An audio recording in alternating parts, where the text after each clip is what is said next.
আমন্ত্রণ জানাচ্ছি উচ্চতর গণিতে আরো একটি নতুন ক্লাসের টেকনিক ইজি এডুকেশনের পক্ষ থেকে। আজকের ক্লাসে আমরা একটি সামান্তরিকের যে কর্ণদ্বয়ের মধ্যবিন্দু যদি যোগ করা হয় তাহলে সেক্ষেত্রে প্রমাণ করব যে এখানে হচ্ছে দেখো কিউ আর এন এম একটি সামান্তরিক, এখানে এম আর আর কিউ এন হচ্ছে দুইটা কর্ণদ্বয়ের মধ্যবিন্দু ডি আর ই, তাহলে প্রমাণ করতে হবে এটা। তো আমরা প্রমাণের জন্য আমরা আমাদের ইজি হায়ার ম্যাথ বইয়ে কিন্তু সুন্দর একটা চিত্র তোমাদের এঁকে দিয়েছি। এখন দেখো এখানে কর্ণ এই আর M R Q R N কর্ণ ডিআরই যথাক্রমে মধ্যবিন্দু। প্রমাণ করতে হবে কি? প্রমাণ করতে হবে এই জিনিসটা। এটা হচ্ছে বিশেষ নির্বাচন, আমরা বিশেষ নির্বাচনের মধ্যে লিখে নিব। আর প্রমাণটা আমি বেসিক্যালি তোমাদের প্রমাণটা বোঝাবো। বিশেষ নির্বাচন তো কোশ্চেনে যা দেওয়া ছিল সেখান থেকে আমরা মডিফাই করে লিখেছি। এখন এই যে আমি চিত্রটাকে যদি একটু এঁকে নিই, দেখো এই চিত্রটাকে আমি একটু এঁকে নিলাম, আমাদের তথ্য অনুযায়ী চিত্রটাকে এঁকে নিলাম। আমাকে প্রমাণ করতে হবে এই জিনিসটা। তাহলে চলো একটু প্রমাণে যাই আমরা। এই প্রমাণের শুরুতে আমরা যে কাজটা করব তা হচ্ছে যে এখানে যে চারটা বিন্দু আছে কিউ আর এন এম, এই চারটা বিন্দুর জন্য আমাদের ভেক্টরটা হচ্ছে এম এন, তারপর হচ্ছে ডিই আর হচ্ছে তোমার কিউ আর। তো এম এন ডিই আর হচ্ছে কিউ আর। তো এখন এই ডিই ভেক্টরের জন্য আমরা কি করব? এই ডিই ভেক্টরের জন্য এটা আমরা প্রমাণ করব। এখানে আমরা এই যে চারটা বিন্দুর জন্য চারটা অবস্থান ভেক্টর নিয়ে নিব। তাহলে আমরা মনে করি কি মনে করতে হবে যে কিউ আর এন এম বিন্দুর সাপেক্ষে অবস্থান ভেক্টর বা পজিশন ভেক্টর যথাক্রমে কিউ, ছোট হাতের কিউ নিব আমি, তাহলে কিউ আর এন এম, এই কয়টা আমি ভেক্টর নিয়ে নিলাম। মূল বিন্দুগুলো হচ্ছে আমার কিউ আর এন এম, এদের জন্য আমরা চারটা ভেক্টর নিয়ে নিছি অবস্থান ভেক্টর। এখন যদি চারটা অবস্থান ভেক্টর হয়, আমি এখন এই তিনটা ভেক্টরের ভ্যালু বের করতে চাচ্ছি। প্রথমে আমরা কিউ আর ভেক্টরের মান বের করব। তো কিউ আর ভেক্টরের মানটাকে আমি যখন বের করতে চাই তখন কি হয় দেখো, তখন কিউ আর ভেক্টরের মান এর ইনিশিয়াল পয়েন্ট হচ্ছে কিউ আর টার্মিনাল পয়েন্ট হচ্ছে আর। তাহলে আমাকে কি করতে হবে? ওই শেষ বিন্দু থেকে আদি বিন্দুকে বিয়োগ করলে আমরা ভেক্টরের মান পাবো। শেষ বিন্দু থেকে কি করব? আদি বিন্দুকে বিয়োগ করলে আমরা ভেক্টরের মান পাবো। তাহলে আমরা এখানে লিখবো হচ্ছে তোমার এই আর বিন্দু থেকে, মানে আর থেকে যদি তুমি কিউ কে মাইনাস করো, তা আর তার কিউ তো ভেক্টরের পার্ট, এটাকে মাইনাস করবো না।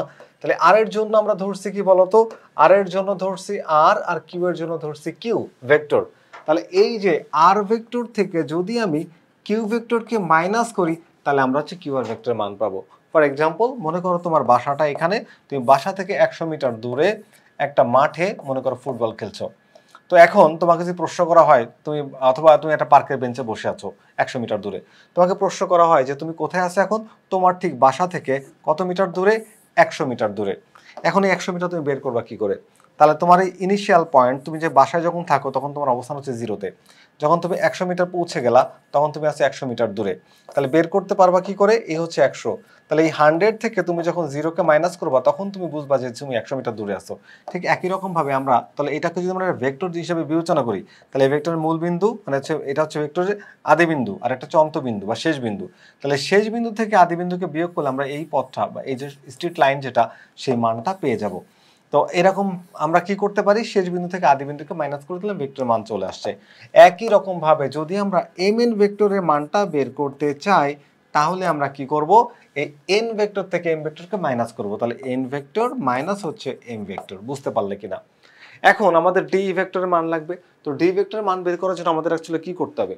ডি ভেক্টরের মান বের করার জন্য আমাদের যেটা করতে হবে সে হচ্ছে ডি আর ই এর অবস্থান জানতে হবে। তাহলে আমি লিখব যে ডি বিন্দুর অবস্থান ভেক্টর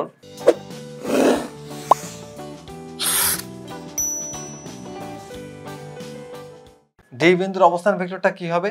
সেটা হচ্ছে ডি হচ্ছে কার মধ্যবিন্দু? Q N. ডি হচ্ছে কিউ এন, এই যে ডায়াগোনাল বা কর্ণ তার মধ্যবিন্দু। তাহলে মধ্যবিন্দুকে আমরা বের করি কি করে? মনে করো এই বাহুটার দৈর্ঘ্য হচ্ছে এবি, এটা হচ্ছে 10 মিটার। কত মিটার? 10 মিটার। এখন মনে করো মাঝখানে একটা বিন্দু আছে ডি, তাহলে এটির দৈর্ঘ্য হবে 5 মিটার। তুমি এটা জানো, কিন্তু কিভাবে বের করবা? সেটা হচ্ছে এখানে হলো 0 আদি বিন্দু আর শেষ বিন্দু হচ্ছে 10। তাহলে তুমি 0 প্লাস 10 তাকে 2 দিয়ে ভাগ করলে পাবা 5। সংখ্যা দিয়ে বুঝলাম, বুঝতে সুবিধা হয় সেই জন্য। তাহলে তার মানে আদি বিন্দু আর শেষ বিন্দুকে যোগ করে 2 দিয়ে ভাগ করলে আমরা পাই হচ্ছে মধ্যবিন্দু। তাহলে ডি বিন্দুর অবস্থান ভেক্টর হবে কি? যে হাফ, এ হলো ভাগ করলাম 2 দিয়ে। আর এখানে আমরা কি করব? এখানে কিউ আর এন, এই দুইটা ভেক্টর হচ্ছে, কিউ এন এর মধ্যবিন্দু হচ্ছে তোমার ডি। তাহলে কিউ ভেক্টর প্লাস হচ্ছে এন ভেক্টর, এই দুইটাকে যোগ করলে আমরা এটা পাবো। ঠিক একই রকম ভাবে যদি আমরা এই বিন্দুর অবস্থান ভেক্টর বের করতে চাই তাহলে লিখবো হচ্ছে এই বিন্দুর অবস্থান ভেক্টর ইজ ইকুয়ালস টু কি লিখবো? হাফ, অর্থাৎ আমি এখানে এম আর অর্থাৎ আর ভেক্টর এবং হচ্ছে এম ভেক্টরকে যোগ করব। এই দুইটাকে যোগ করে 2 দিয়ে ভাগ করলে তুমি পাবো হচ্ছে এই বিন্দুর অবস্থান ভেক্টর। এখন আমরা এই ডিই ভেক্টরটাকে যদি বের করতে চাই, তাহলে ডিই ভেক্টরটা বের করতে চাইলে কি করতে হবে আমাকে? তাহলে চলো আমরা সুতরাং DE vector is equals to শেষ বিন্দু থেকে আদি বিন্দু বিয়োগ করবো। এটা হচ্ছে আমাদের শেষ বিন্দু। শেষ বিন্দু কি আছে?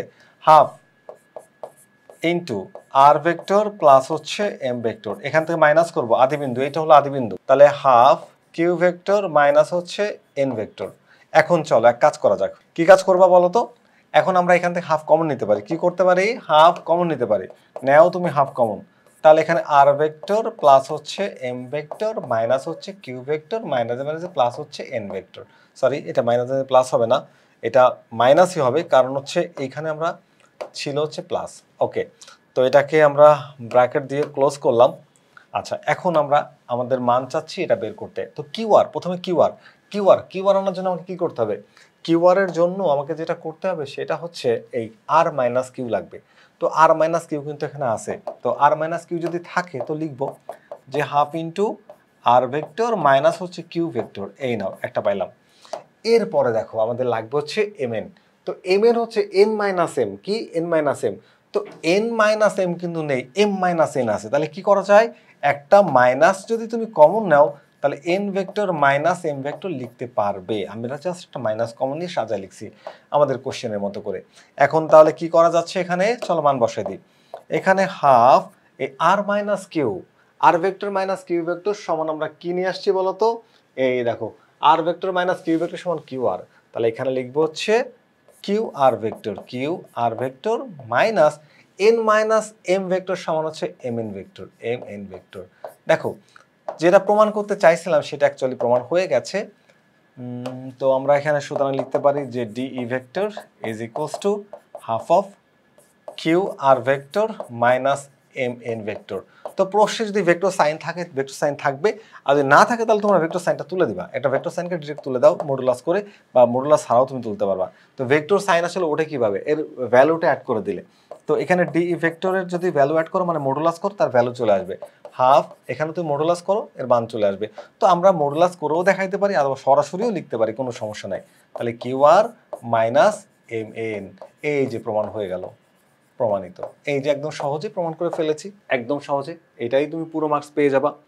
আর এই প্রমাণটা আমরা যদি আমাদের ইজি ম্যাথটাতে একটু দেখি, আমাদের ইজি ম্যাথেও আমরা ঠিক একই রকম ভাবে এটার প্রমাণ দেখিয়েছি।